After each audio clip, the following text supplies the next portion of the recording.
सुबह ब्रह्म मुहूर्त में उठने से क्या होता है और इससे व्यक्ति को कौन से फल की प्राप्ति होती है और इसका क्या रहस्य है? क्या आपको पता है कि महापुरुष क्यों कहते थे, जो जागत है वह पावत है, जो सोवत है वह खोत है। हम अक्सर अपने परिवार के बुजुर्ग लोगों से सुनते हुए आ रहे हैं कि सुबह जल्दी उठना चाहिए। वे हमें सुबह उठने के 1000 फायदे गिनाते हैं। सभी बच्चों की माँ अपने बच्चों को सुबह उठाती है, किंतु हमारी नई पीढ़ी तो देर रात तक जागते हैं और सुबह देर तक सोने को बड़ा ही फैशनेबल मानती है। दरअसल हमारे परिवार के लोग सुबह जल्दी उठने को लेकर जो भी बातें बताते हैं, उनके पीछे बहुत बड़ी आध्यात्मिक बातें छुपी हुई हैं। इतना ही नहीं, सुबह जल्दी जागने को विज्ञान भी कहता है। वही विज्ञान उन्हें उनके पूर्वजों ने सिखाई थी और अब वो हमें सिखा रहे हैं। सुबह समय का जो मुहूर्त होता है उसे ब्रह्म मुहूर्त के नाम से जाना जाता है और इस समय हमारा दिमाग प्रकृति के वातावरण और जो सुबह ब्रह्म मुहूर्त में उठता है उस व्यक्ति के साथ सब कुछ बहुत ही सकारात्मक रूप से क्रियान्वित होता है। रोज रोज सुबह के समय पर जो भी प्रार्थना या ध्यान किया जाता है उससे सकारात्मकता और सफलता मिलती है। एक कथा व्याप्त है जिसमें सिर्फ ब्रह्म मुहूर्त के रहस्य के साथ एक ऐसी ध्यान की विधि बताई गई है जिसे अगर कोई 21 दिन अपनाता है, जब कोई व्यक्ति अपने सपनों को साकार करने में लग जाता है तो ब्रह्मांड की शक्तियां उसकी मदद करने लगती हैं। इसके साथ ही वो व्यक्ति और अधिक स्थिर और बुद्धिमान बन जाता है। अब इसी से जुड़ी एक रोचक कथा है जिसे मैं आपको सुनाने जा रहा हूं।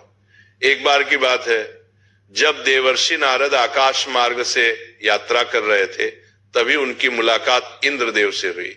इंद्रदेव ने नारद जी को देखकर पूछा, हे नारद जी, मैंने ये देखा है कि जो भी व्यक्ति ब्रह्म मुहूर्त में उठता है वो बहुत सुखी और सफल होता है, ऐसा क्यों होता है? अब नारद जी को इस प्रश्न का उत्तर ठीक से पता नहीं था, इसलिए उन्होंने इंद्रदेव से कहा, हे इंद्रदेव, मैं आपके इस प्रश्न का उत्तर कल दूंगा। इतना कहकर नारद जी तुरंत भगवान श्री कृष्ण की नगरी वृंदावन की ओर चल पड़े। जब वे वृंदावन पहुंचे तो उन्होंने देखा कि भगवान श्री कृष्ण एक पेड़ के नीचे खड़े होकर अपनी बांसुरी बजा रहे थे। वातावरण बड़ा ही दिव्य और मनमोहक था। जैसे ही नारद जी वहां पहुंचे, भगवान श्री कृष्ण ने बांसुरी बजाना बंद कर दिया और मुस्कुराते हुए बोले, हे देवर्षि नारद, आज आप कुछ चिंतित लग रहे हैं, किस बात की चिंता है? नारद जी ने हाथ जोड़कर कहा, प्रभु, आज जब मैं आकाश मार्ग से गुजर रहा था तो मेरी भेंट इंद्रदेव से हुई। उन्होंने मुझसे एक प्रश्न पूछा कि जो व्यक्ति ब्रह्म मुहूर्त में उठता है वह इतना सुखी क्यों रहता है, लेकिन मैं इसका सही उत्तर नहीं जानता था, इसलिए मैंने सोचा कि आपके पास आकर इस रहस्य को जानूं। अब आगे भगवान श्री कृष्ण नारद जी को क्या उत्तर देते हैं, ये कथा आगे बढ़ती है।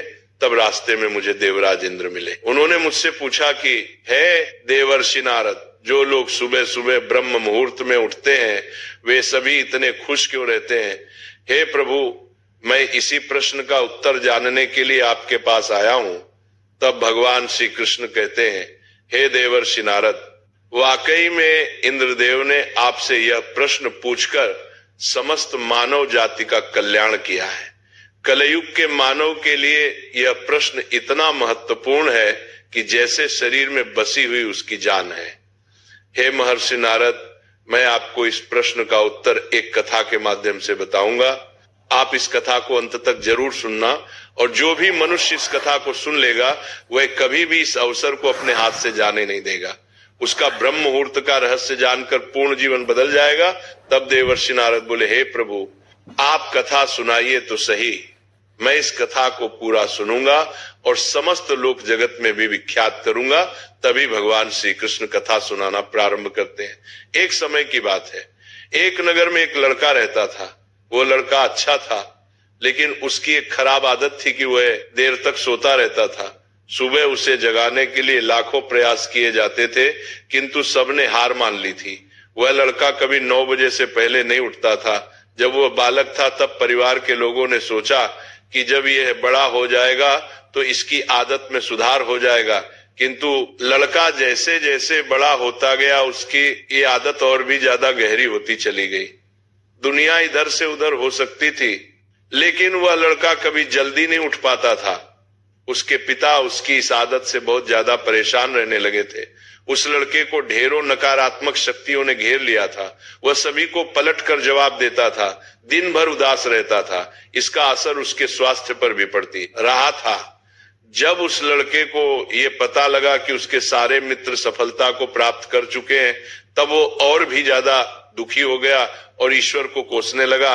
वो बार बार कहता था कि मेरी किस्मत खराब है, किंतु उसके पिता अच्छी तरह से जानते थे कि उसे लड़के के असफल होने के पीछे क्या कारण है।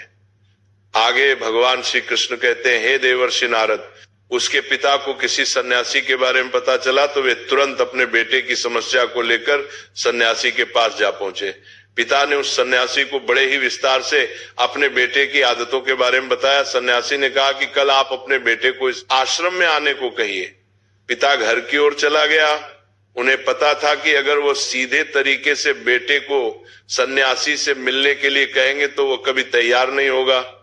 उन्होंने अपने बेटे को अपने पास बुलाया और कहा, तुम्हारे सारे मित्र जीवन में सफलता प्राप्त कर चुके हैं, क्या तुम सफल नहीं होना चाहते?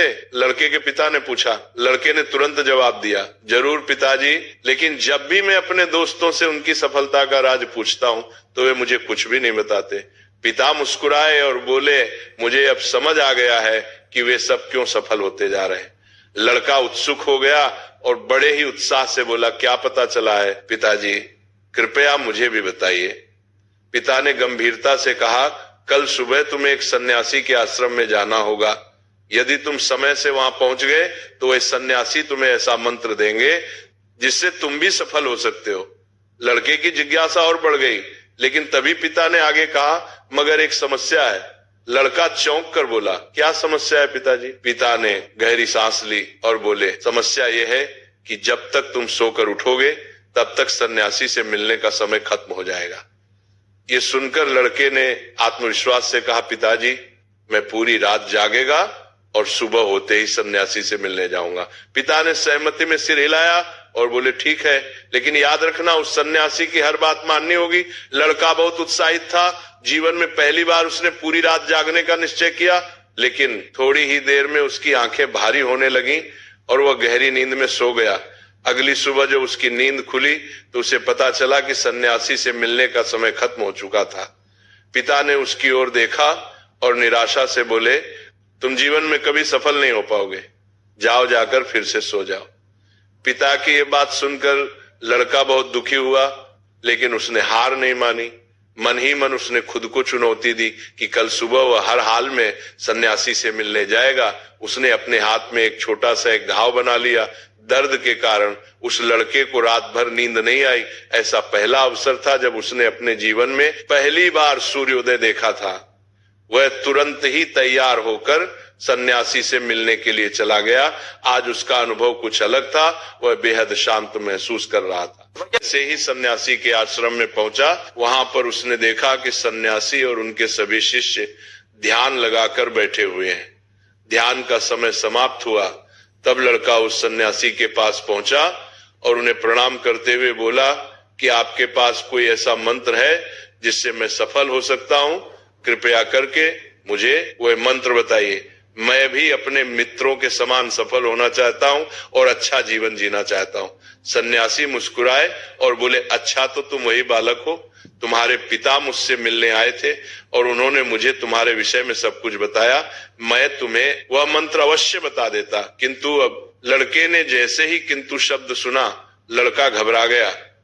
उसने पूछा, किंतु क्या गुरुदेव? सन्यासी बोले, मैं तुम्हें मंत्र बताऊंगा, किंतु अगले 21 दिनों तक तुम्हें मेरी आज्ञा माननी होगी। मैं तुम्हें वो मंत्र 21 दिनों के बाद बताऊंगा।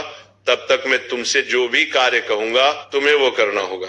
यदि तुम असफल हुए या कार्य के बीच से तुम्हारा संकल्प टूट गया, अगर संकल्प टूट गया तो मंत्र का असर नहीं होगा।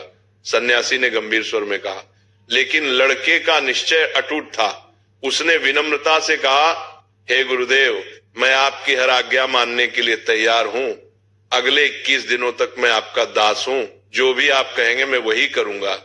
मुझे बस उस मंत्र का ज्ञान चाहिए। सन्यासी मुस्कुराए और बोले, ठीक है, कल से तुम्हारा प्रशिक्षण शुरू होगा। तुम्हें यहीं इस आश्रम में रहना होगा। लड़के ने बिना किसी संकोच के हामी भर दी। तब सन्यासी ने आगे कहा, यहां रहकर तुम्हें ब्रह्म मुहूर्त में उठना होगा, ध्यान और तपस्या करनी होगी और आश्रम के अन्य कार्यों में भी सहायता करनी होगी। ध्यान रहे, तुम्हारा संकल्प नहीं टूटना चाहिए।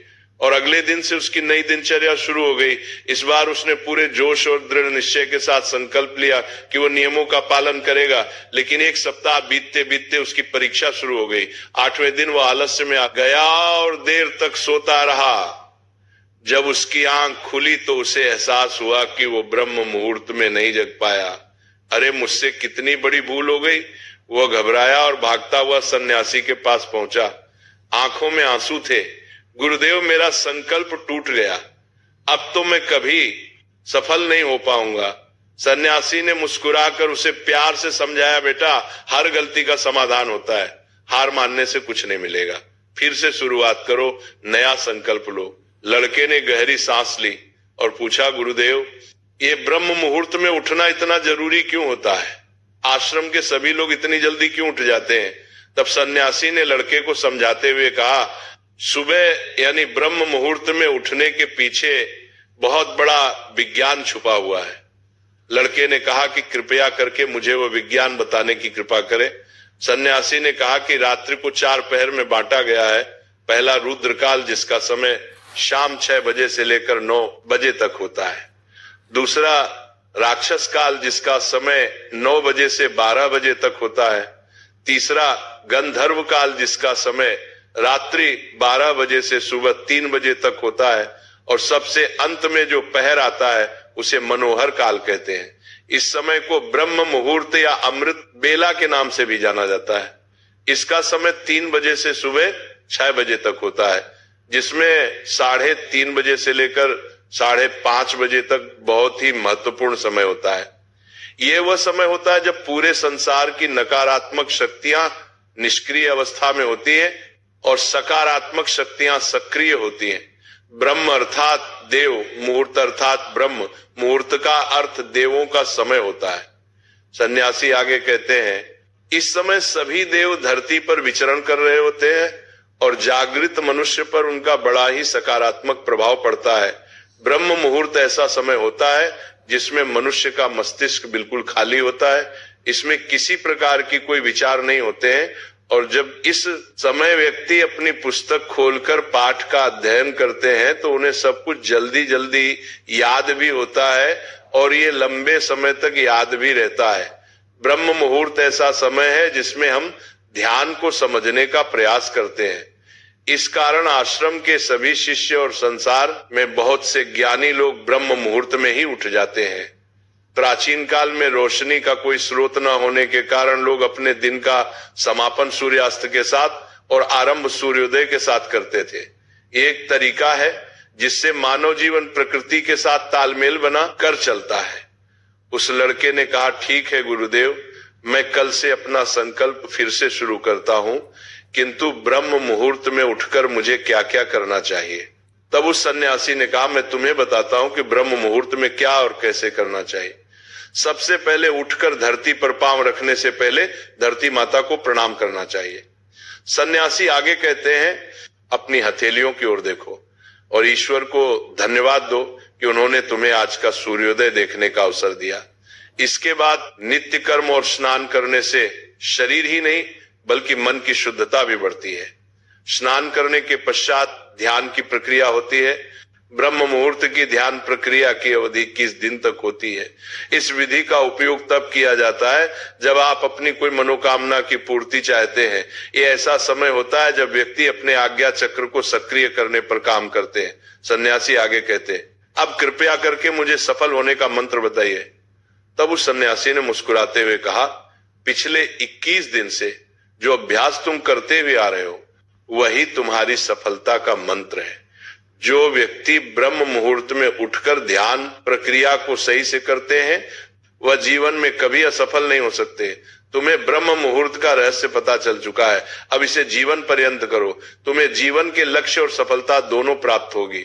उस व्यक्ति ने सन्यासी को धन्यवाद दिया और ब्रह्म मुहूर्त के नियमों का पालन जीवन पर्यंत करने का वादा भी किया। अब आपको पता चल गया होगा कि ब्रह्म मुहूर्त क्या होता है।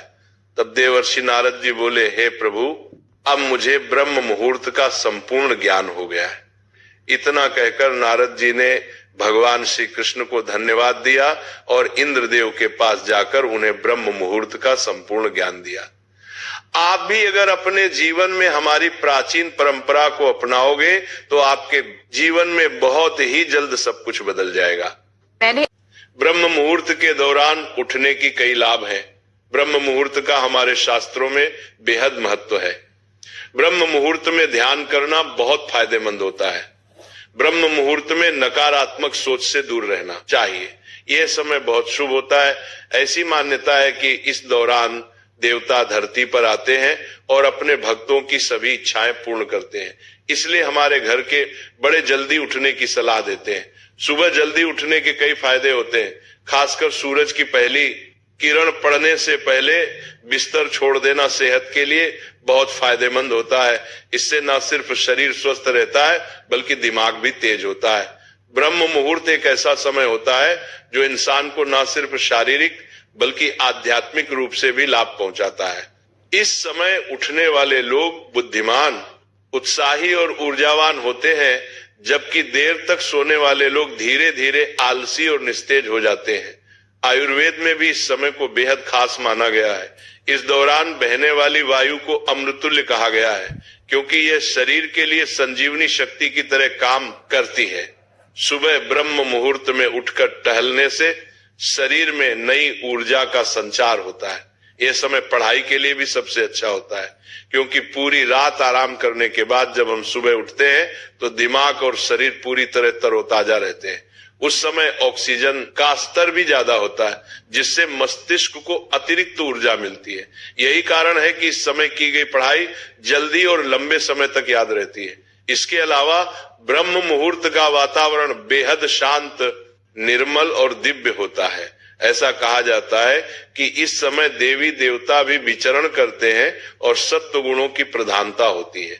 इसी वजह से बड़े मंदिरों के पट भी ब्रह्म मुहूर्त में खोले जाते हैं और भगवान का श्रृंगार व पूजन भी उसी समय किया जाता है।